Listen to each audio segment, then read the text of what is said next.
It's D-Day for residents of 102 illegal flats of Mumbai's Campacola compound. The municipal corporation is likely to begin its eviction process by cutting power, water and gas supply. But the residents of the building are unwilling to give up, and like last year, a showdown is now likely once again. BMC will be video recording the entire eviction process to provide proof to the Supreme Court.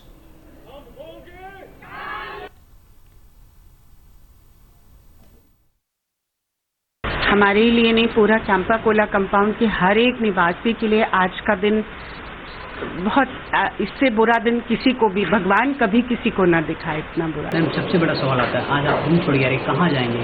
कहीं नहीं, अभी तो हम लोग ने किसी ने भी कुछ देखा नहीं है।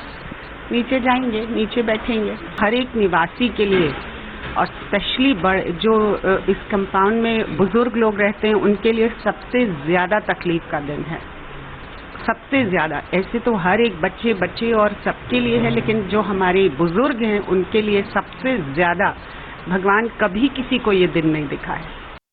पूरी बिल्डिंग जो इलीगल जो कहलाई जाती है वो इलीगल है नहीं, क्योंकि 102 फ्लैट में से 86 जो फ्लैट्स हैं वो एफएसआई के अंदर है, जो सीएम के 2010 के ऑर्डर में और बीएमसी के जो नोटिफिकेशन है उसके तहत 86 फ्लैट्स अभी भी बचाए जा सकते हैं, जिसके लिए सुप्रीम कोर्ट ने 5 महीने तक ह्यूमैनिटेरियन ग्राउंड के ऊपर हमें अलाउ किया था एक सोल्यूशन के लिए, पर बीएमसी नकार गई। ठीक है, उसके बाद में जो अभी आज जो है, हम किसी भी हालत में, हमारे यहाँ पर 4 मौत ऑलरेडी हो चुकी है सीनियर सिटीजन की, हम किसी भी हालत में इन्हें कुछ भी करने नहीं देंगे। All right, Kajal is with us. Kajal, we just heard the residents, they are still strongly resisting the eviction move, and now the extreme step of cutting off power and gas supply perhaps going to be taken before the actual eviction. What's the latest? We've heard from the BMC that they will be coming anytime after 11 o'clock to cut the power and gas supply. But as you can see, the residents have not given up at all. And in fact, they plan to invoke divine mercy. Like last time, they have held a yagya here. And the residents are praying for some kind of a divine miracle because the deadline is out today.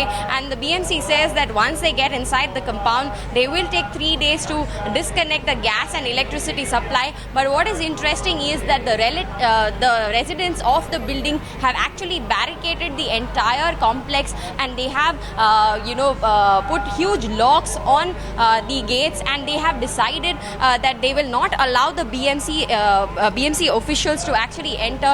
Anyone who's coming inside the compound is being vetted, including media personnel. They are being asked to show their ID cards, and everyone else is being verified whether or not a person is a resident, so that no BMC employee is actually able to come. Now, the repercussion of this will be that the BMC has said that they will try to come here and cut the water and gas supply, the electricity and gas supply. But in case the residents offer a lot of resistance like last time, they will instead go back to the Supreme Court and file a contempt petition against the residents. Right. Kajal, again, like you also said, this is a legal case here. I mean, what exactly do the residents have to say to the fact that there is a Supreme Court order in place, and by resisting that, they could also be inviting the wrath of the law? That is one of the questions that the residents have. A lot of them are of the opinion that the Supreme Court order did not consider their problems and the fact that the builders were not penalized by the Supreme Court order. So this is one of the things that they have been representing in front of various politicians across the spectrum. The BJP and the Shiv Sena have been very sympathetic to their cause. Even RPI leader Ramdas Athavale came here a few days ago, and we have been told that the Shiv Sena has even made Campacola part of its manifesto for the coming elections.